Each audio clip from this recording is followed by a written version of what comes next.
진짜 케이스 하나 읽는데 뭐 3-4시간 처음에는 3-4시간 걸렸어요. 한 몇 페이지 읽는데. 와, 그래서 이게 저 중간고사 때 꼴찌를 해.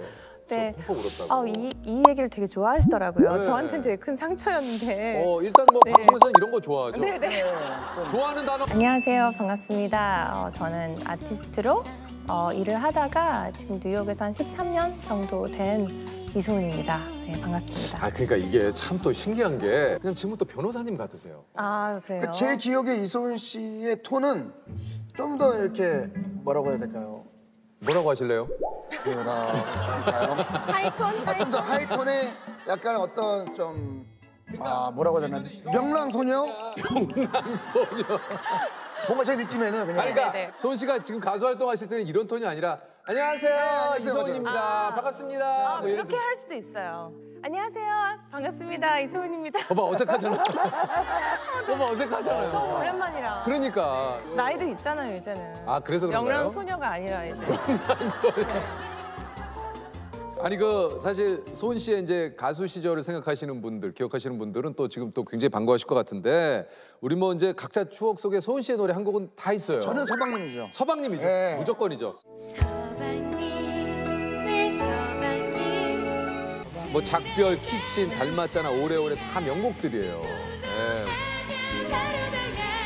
아니 이제 소은 씨가 가수 데뷔를 윤상 씨 때문에 하게 되신 거죠? 네, 제가 가요제 출신인데요. 중학교 때 가요제를 나가서 본선에 올라서 이게 방송이 됐어요. 저희 공연하는 모습이 윤상 씨가 그걸 보시고 전화를 하셨어요. 소은 씨가 노래만큼 이제 그 당시에 사실 공부도 또 잘해가지고 맞아요. 만능 소녀로 네. 고2 때 토플 만점을 받아. 다 알고 푸는 거죠, 그러니까. 만점 모르고 그러니까 어떻게 만점이면 찍는 거 없습니까? 찍을 필요가 없었던 것 같네요. 네. 어떻게 설명해야 되지?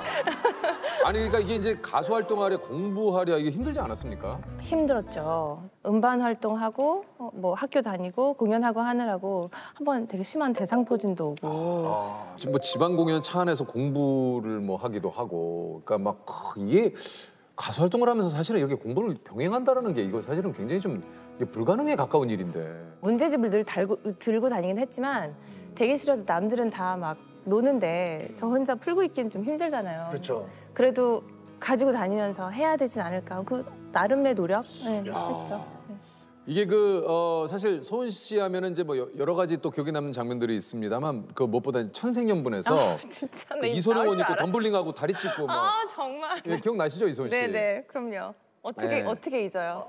그때 모두가 다 나와서 뭔가 개인기를 하고. 댄스 신고 네. 했었어요. 춤을 못 추겠는 거예요. 그래서 난 그래도 유연하니까 뭐라도 할 수 있는 걸 찾다 보니 그래서 이제 이소룡 옷을 입고. 네, 그냥 구르는 방식으로. 맞아요. 그래서 그게 굉장히 화제가 됐었잖아요. 아니 이제 소은 씨가 오랜만에 이렇게 또 많은 우리 또 자기님들을 위해서 노래를 좀 진짜요? 그래서 오늘 좀 저희가 세팅을 좀 해봤습니다.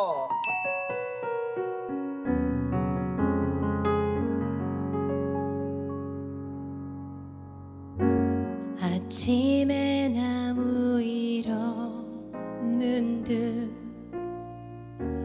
담담하게 일어나 운동하고 거울 속 얼굴에 묻은 내 눈물의 흔적을 없애려 세수를 해.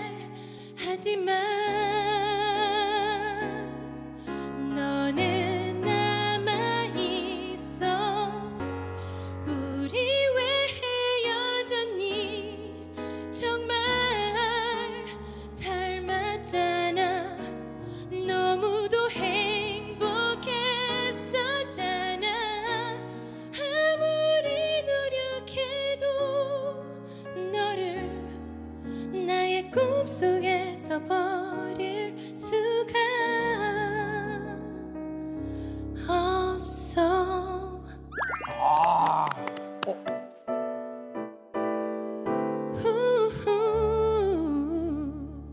귀여운 에이프런 두르고선 네 앞에 수줍게 말하지.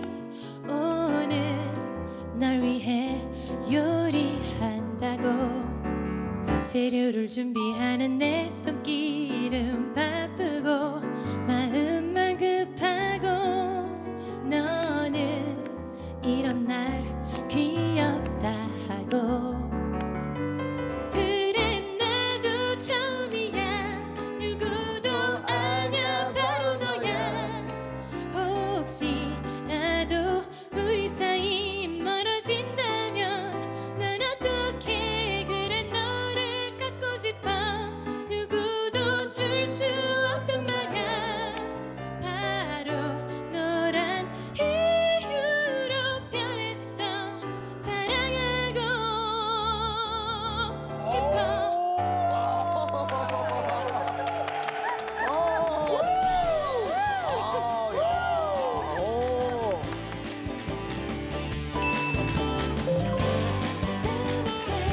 근데 이렇게 가수 활동을 하다가 2009년 갑자기 미국 맞아요. 로스쿨 유학을 떠났어요. 네. 뭐 특별한 계기가 좀 있었습니까?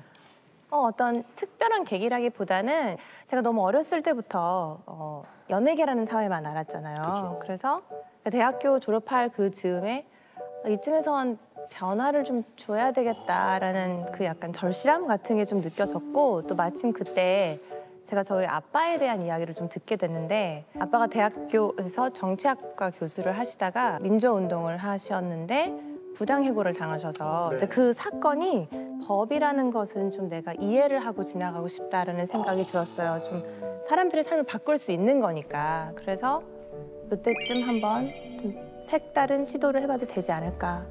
이때 나이가 소은 씨가 몇 살입니까? 27이었죠. 어쨌든 저는 10년 동안의 음악 커리어가 그렇죠. 있었는데 그러니까요. 그게 제일 힘들었던 것 같아요. 이걸 내려놓고 제가 모르는 곳에 가서 새로운 환경과 문화에 적응을 하면서 법조계라는 너무 다른 사회에 적응을 해야 되니까 네, 그런 점이 가장 좀 힘들었죠. 아니 근데 이제 사실 법은 이제 그 한글로 이제 공부를 해도 그 굉장히 어려운데 이게 이제 영어로 법을 공부한다는 건데 이게 좀 어떠셨습니까? 죽어라 고생했어요, 진짜. 진짜 그랬을 것 같아요. 네네네. 그러니까 제가 어렸을 때 초등학교를 미국에서 다녔지만 그때 배웠던 영어랑 로스쿨이라는 곳에 가는 친구들의 어떤 언어 차이도 되게 컸고. 완전히 다르죠. 그 전문적인 분야고. 네, 예. 진짜 케이스 하나 읽는데 뭐 3-4시간 처음에는 3-4시간 걸렸어요. 한 몇 페이지 읽는데. 와, 그래서 이게 저 중간고사 때 꼴찌를 해서 네. 펑펑 울었다고. 이 얘기를 되게 좋아하시더라고요. 네. 저한테는 되게 큰 상처였는데. 일단 뭐 네. 방송에서는 이런 거 좋아하죠. 네네. 좋아하는 단어가 2개가 들어가죠. 꼴찌, 펑펑 울다. 네. 예, 꼴찌 했는데 빵꾸 뒀다. 저희들 별 관심이 없어요. 맞아. 예, 꼴찌인데 펑펑 울었다. 이게 관심이죠. 저한테는 되게 쇼크였어요. 나름대로 그래도 그동안은 공부를 하면 그렇죠. 결과에 반영이 되는 경험을 했는데 정말 열심히 했는데 진짜 반에서 그냥 가장 낮은 점수를 받았으니까 이때 그 아버지의 편지를 받고 상당히 좀 위로가 많이 됐다고. 네, 그때 아빠가 그때 그 다음 날 이메일을 쓰셨어요. 근데 아빠가 아빠는 처음부터 네가 잘할 거라고 생각해 본 적이 없다. 너는 시간이 좀 필요할 뿐이지 언젠가는 누구보다 이해를 잘하고 잘할 거니까 걱정하지 말고. 그러니까 가장 저한테 너무 마음에 와닿았던 말씀은 아빠는 너의 전부를 사랑하지 잘할 때만 사랑하는 게 아니라고. 네, 그래서 되게 많은 용기를 얻었죠. 이게 가수 일을 하다가 전혀 다른 변호사 일을 하시는데 어떻게 그 적응하는데 좀 어려움은 없었습니까? 너무 어려웠어요. 처음에는 미드 보면 변론 멋지게 하면서 그렇죠. 배심원 설득하고 사람도 울고 막 그런 장면 어. 생각하잖아요. 저도 그런 생각을 하고 갔는데 그거는 정말 0.01%? 그러면 나머지는 그냥 책상 앞에서 계속 일을 한 그냥 문서와 문서. 검토와 판례 조사와 이런 것들. 그래서 제가 번아웃이 왔어요. 로펌 다니면서. 왜요? 그런 생활이 계속 지속되니까 내가 의미 있는 일을 하고 있나? 그런 생각이 좀 들었어요. 물론 클라이언트를 위해서 의미 있는 일을 하고 있죠. 그렇지만 제가 애초에 로스쿨이라는 곳에 와서 좀 공부해보고 싶어서 가졌던 어떤 목표는 돕고 싶다라는 그런 마음이 있었는데 그걸 하고 있는지 잘 모르겠는 거예요. 그래서 좀 번아웃이 왔는데 또 그걸 극복하게 된 또 되게 좋은 사건을 하나 맡게 됐어요. 어떤 사건이요? 그러니까 프로보노를 하게 됐는데요. 그러니까 그게 전문가들이 자기의 어떤 전문 지식이나 기술을 기부해서 좀 공익을 위해서 하는 그런 예. 일인데 망명 신청을 한 난민의 변호를 맡게 됐거든요. 네, 그래서 그분의 케이스를 맡으면서 좀 일에 대한 의미를 다시 되찾는 그런 계기가 됐어요. 네. 그냥 저는 그때가 기억이 나요. 그 법원에 갔는데 99% 거기 있는 사람들은 다 영어를 아예 못하거나 되게 서툰 난민들이 많이 있더라고요. 다들 너무 힘든 사연을 가지고 어려운 발걸음을 여기 이 나라로 해서 그 웨이팅룸에 딱 앉아 있는데 갑자기 그 모습과 저의 어떤 책상에 앉아서 이렇게 서면 작업하는데 이것도 힘들다고 불평하는 제 모습이 너무 약간 부끄러워지는 거예요. 아, 정신 차려야겠다. 3년 동안에 공부해서 얻은 이 자격증으로 한 사람의 인생을 바꿀 수 있는 이건 대단한 특권이라는 거를 좀 느낄 수 있는 좋은 계기가 되니까 너무 숭고하게 느껴지는 거죠, 그게. 네, 좋은 결과가 났죠. 아니 그 이후에 이제 그 소은 씨의 행보가 더 놀라운 게 국제상업회의소 뉴욕 지부 부의장. 파리에 본부를 두고 있는 기구인데 되게 여러 일을 해요. 분쟁 업무도 하고 국제 어떤 무역을 발전시키고 증진시키는 그런 여러 정책적인 일도 하는데 제가 속해 있던 곳은 국제중재법원.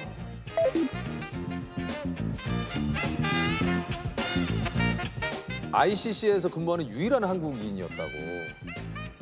요즘은 바뀌었을 수도 있어요. 그런데 제가 갔을 때 안 계셨던 것 같아요. 이게 그러니까 소은 씨가 우리가 알던 그 지금 소은 씨가 아니에요 지금. 서방님 하시던 소은 씨가 아니지. 지금 서방님이 웬 말이에요 지금.